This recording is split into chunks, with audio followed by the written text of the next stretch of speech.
Olá, você vai ver nesta edição do Câmara Rio Notícias. Prefeitura presta contas na Câmara do Rio sobre gastos do ano passado. Vereador usa a tribuna para falar da importância da participação da Câmara do Rio em eventos ligados ao Congresso Mundial de Arquitetos. O Legislativo precisa participar, precisa discutir, precisa se envolver e precisa estar inteirado de tudo aquilo que vai acontecer num momento tão importante quanto esse. E CPI das enchentes discute cronograma de trabalho e ouve professores da UFRJ. Hoje não era uma reunião em que a gente esperava ter grandes avanços, mas sobretudo era uma reunião preparatória para que os avanços, quando vierem, sejam avanços reais. Não saia daí, a gente volta já. Qual o Rio que você quer para o futuro? Este é o tema de uma pesquisa que a Prefeitura está fazendo com os cariocas e é também o assunto do próximo Rio TV Debate. Vão estar com a gente aqui na mesa para essa conversa o vereador Átila Anunes, presidente da Comissão de Assuntos Urbanos da Câmara Municipal do Rio, Pedro da Luz, presidente do Instituto dos Arquitetos do Brasil no Rio e Caizô Beltrão, professor da EBAP e da Fundação Getúlio Vargas. Eu te espero aqui no Rio TV Debate.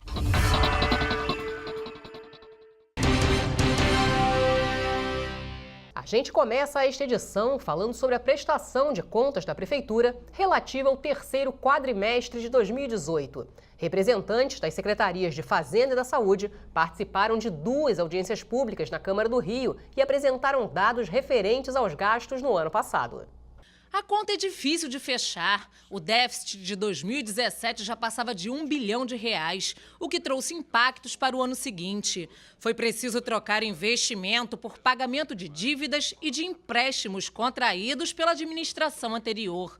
Todo esse esforço para conseguir abater 90% do déficit para 2018. Houve um investimento de 2,6% do orçamento. Isso é um milagre, porque sobrou algum dinheiro para investimento, mas nós tínhamos um déficit de despesa corrente muito grande. Então, se eu continuasse com o déficit, a dívida só aumentaria. Então, optamos por regularizar o déficit corrente, diminuí-lo ao máximo, sobrar algum dinheiro para poder investir. Ainda não saímos da crise, mas o cenário é promissor. Segundo o secretário de Fazenda, César Augusto Barbieri, a crise no município fez crescer a inadimplência na arrecadação, que apesar de ter tido uma melhora, ainda é um problema.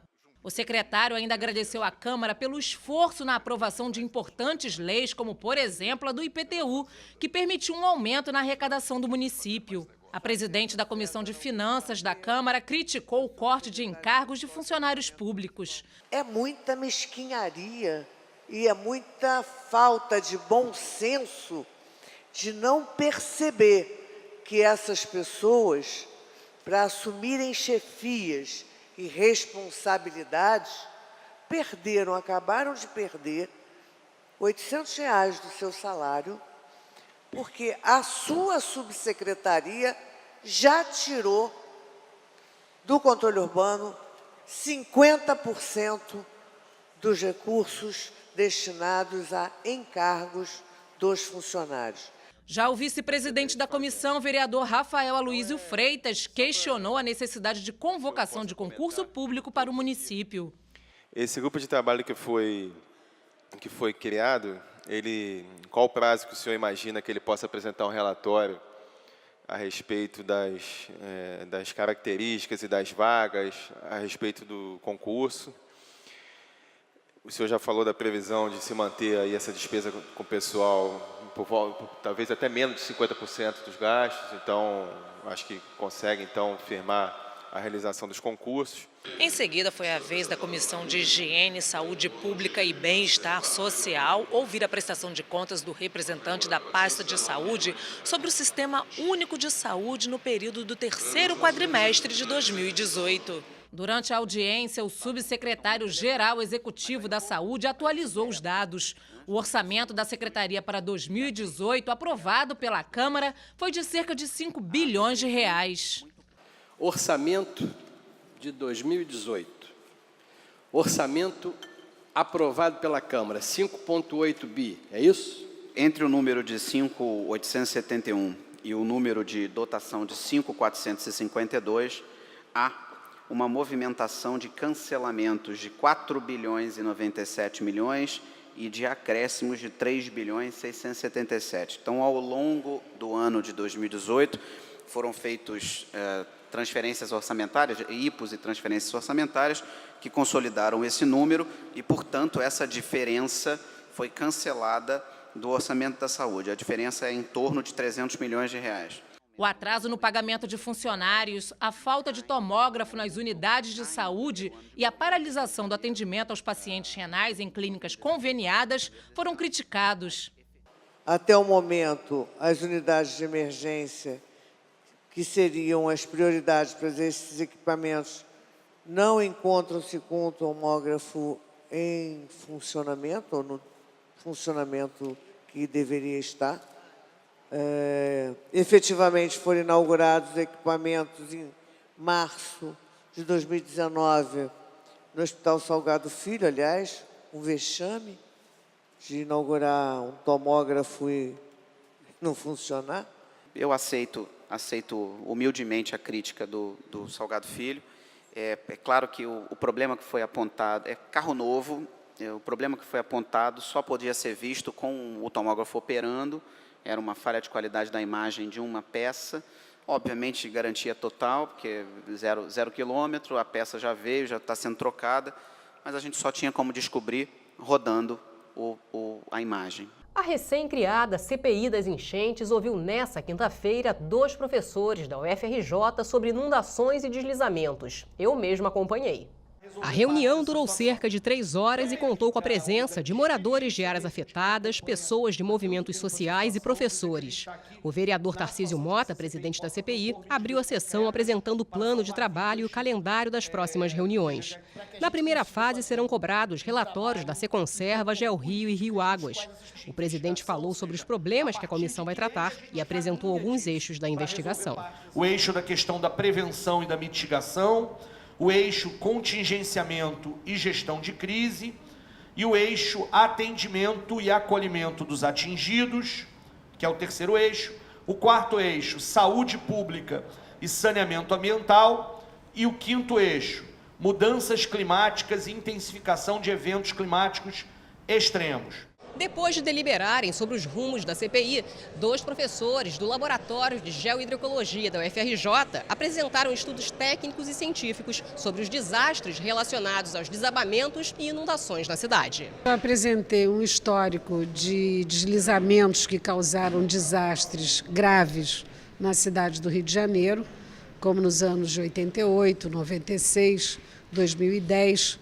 Mostrei diferenças na resultante desses desastres em relação não só à ocorrência do fenômeno em si de deslizamento, mas à propagação e, fundamentalmente, os impactos, que são maiores, como esperado, nas comunidades mais carentes, onde as condições de vida são extremamente precárias. Tem uma coisa que é muito importante, que é a gente na academia, numa instituição pública, poder ajudar a sociedade, porque afinal é para isso que a gente trabalha também, para formar pessoas e para criar soluções, ajudar nas soluções aos problemas reais da sociedade. Eu acho que essa apresentação ajuda nesse processo da gente cooperar, contribuir com o poder público, com a sociedade para resolver problemas concretos. Os professores também responderam perguntas sobre os temporais no mês de fevereiro desse ano, em que 7 pessoas morreram. Como é que a cidade pode se preparar para essa nova realidade climática? A cidade não está preparada e ela tem que se preparar melhorando o sistema de drenagem dela, para onde que a água da chuva vai. E certamente não basta também só nortear o direcionamento dos fluxos d'água. A gente tem que resolver na trajetória da água melhoria das condições de vida, porque a gente viu que quando você combina chuvas intensas, que causam deslizamentos, que vêm das altas encostas para as baixadas, que tem uma ocupação irregular acumulada historicamente, sem sistema de saneamento, você potencializa os danos. No dia 4 de abril, está marcada uma visita dos integrantes da comissão ao Tribunal de Contas do município. E a próxima reunião da CPI está marcada para o dia 11 do mês que vem. Os parlamentares vão cobrar a entrega dos relatórios de órgãos da prefeitura envolvidos no caso. É o saber da academia, acumulado ao longo de muito tempo. Nós, vereadores, não somos especialistas na questão hidrológica, na questão geológica, na questão dos rios, das bacias, né? E, portanto, a gente precisa desse primeiro momento para que a gente gente saiba sobre que responsabilidades a gente pode cobrar e que propostas a gente pode fazer para o futuro. Então hoje não era uma reunião em que a gente esperava ter grandes avanços, mas sobretudo era uma reunião preparatória para que os avanços, quando vierem, sejam avanços reais, tanto na cobrança de responsabilidades da atual administração, quanto na proposição de mudanças efetivas que possam salvar vidas. Vereadores discutem projeto de lei para a implantação do Parque Municipal da Gávea. Parlamentares e estudantes discutem a democracia e a importância da participação popular para o Legislativo carioca. Gerentes regionais prestam depoimento na CPI da Conlurb. E na sessão, o vereador responde, o parlamentar, professor Célio Luparelli, fala sobre a lei de sua autoria que obriga a catalogação das árvores plantadas no município pela Conlurb. E uma lei aprovada na Câmara Municipal tombou o Rio Carioca por interesses histórico e cultural. A iniciativa foi do vereador Leonel Brizola. Hoje eu converso com o vereador Leonel Brizola, que é o autor do projeto de lei, que agora é lei, que tomba por interesse histórico e cultural o Rio Carioca. Vereador, fala pra gente a importância desse projeto de lei, que agora é lei, né? Olha, é um rio que dá nome ao povo da cidade do Rio de Janeiro, o povo carioca, onde os tamoios se banhavam. Eu diria que seria o primeiro copo d'água dos portugueses ao chegarem no Rio de Janeiro, o primeiro copo d'água do carioca é desse rio. É um rio que nasce no Alto da Tijuca, na floresta, e tem todo o seu caminho até o aterro do Flamengo, ali na praia do Flamengo. Embora ele esteja todo tapado, só no Largo do Boticário é que você tem ainda um pedaço e que é visível.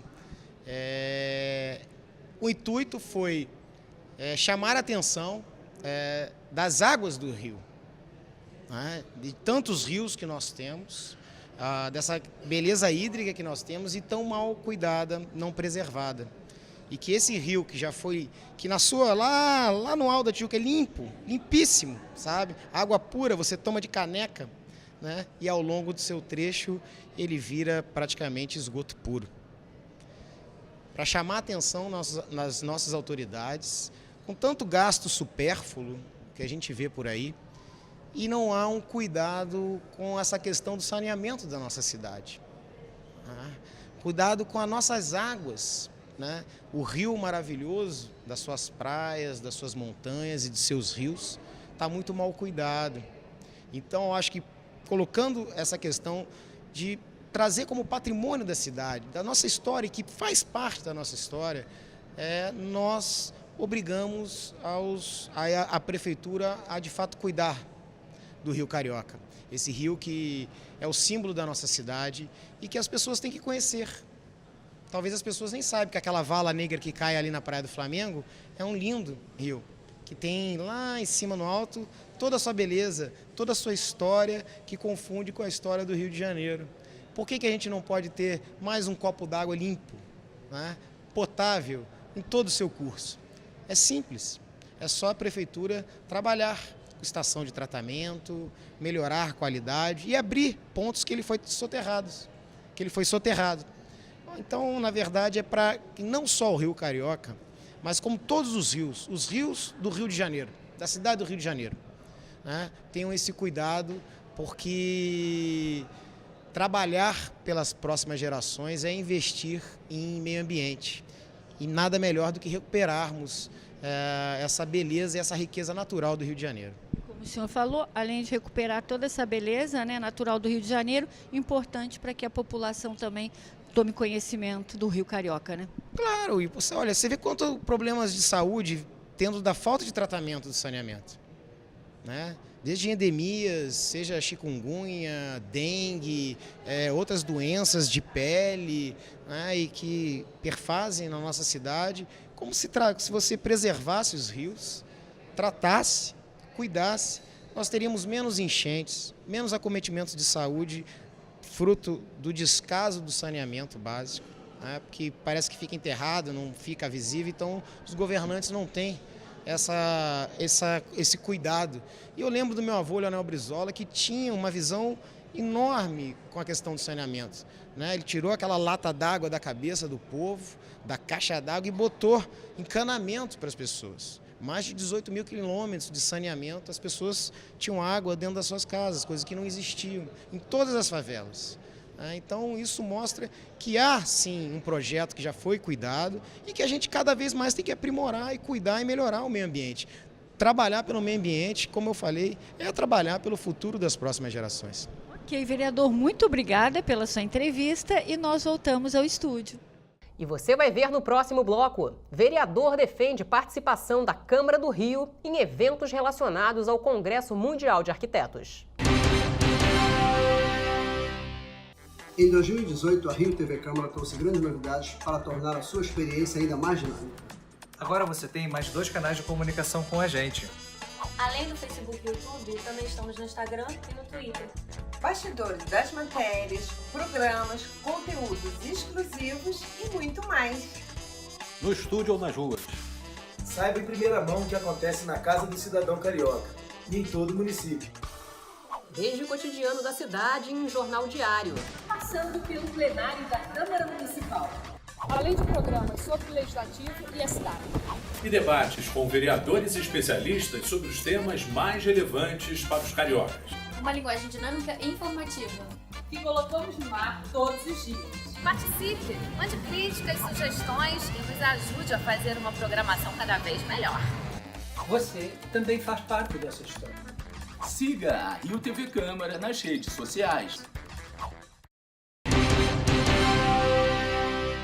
Estamos de volta e agora para falar de saúde. O Momento de Saúde de hoje vai falar sobre gota e ácido úrico. Quer saber mais? Então vamos conversar agora com a doutora Luana. Doutora, o que é a gota e ácido úrico? O ácido úrico é um produto da degradação de uma proteína chamada purina. Quando esse ácido úrico está alto no sangue, a gente chama de hiperuricemia.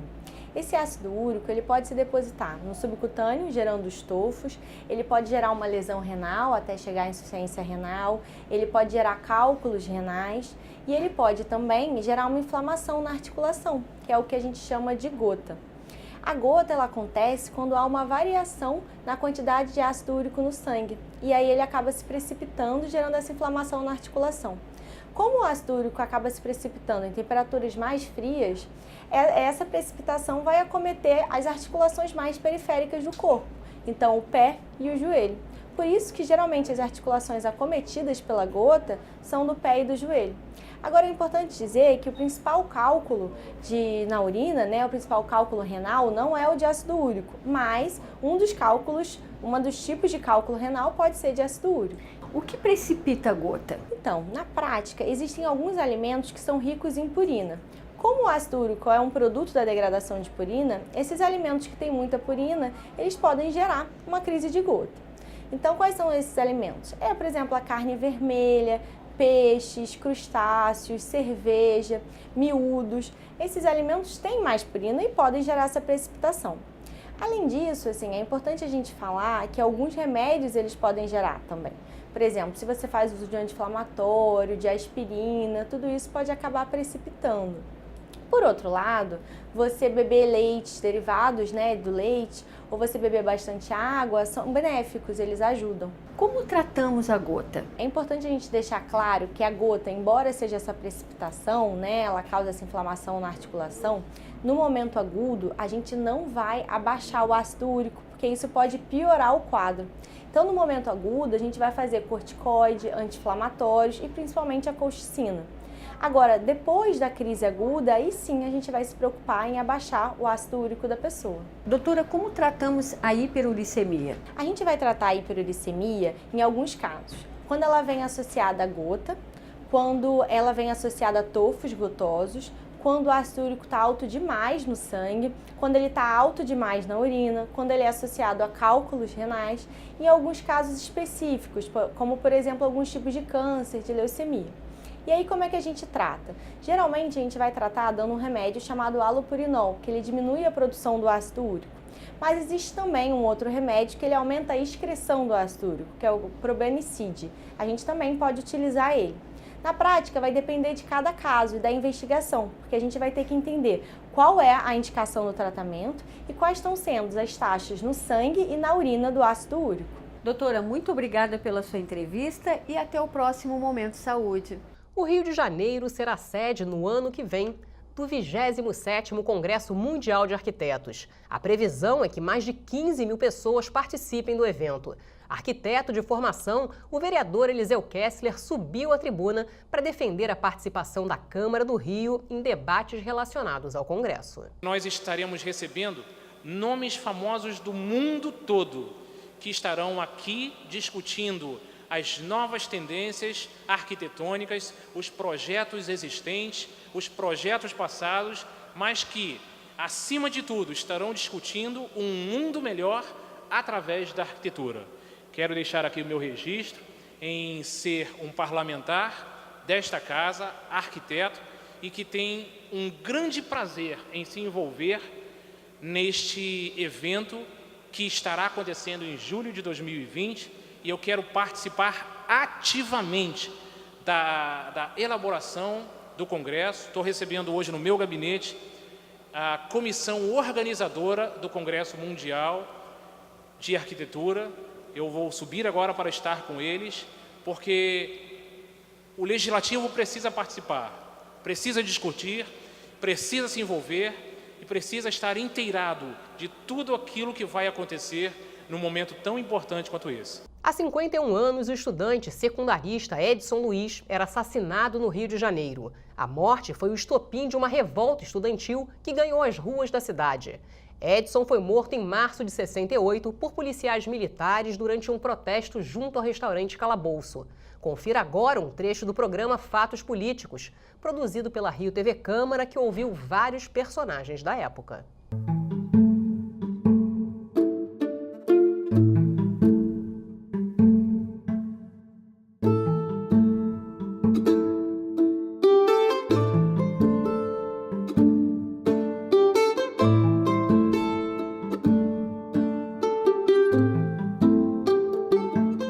Quem morria na cidade, quem era baleado, quem era preso, ninguém sabia, nem os seus familiares sabiam e nem podiam saber, muito menos nós jornalistas.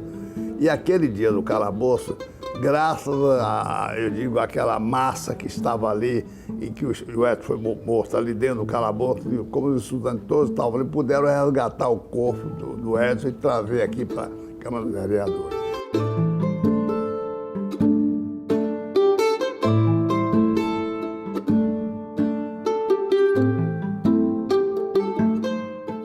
Após esta edição do Câmara Rio Notícias, a Rio TV Câmara representa na íntegra o episódio Passeata dos 100 mil do programa Fatos Políticos. E a gente fica por aqui. Obrigada pela companhia. Amanhã a gente se vê.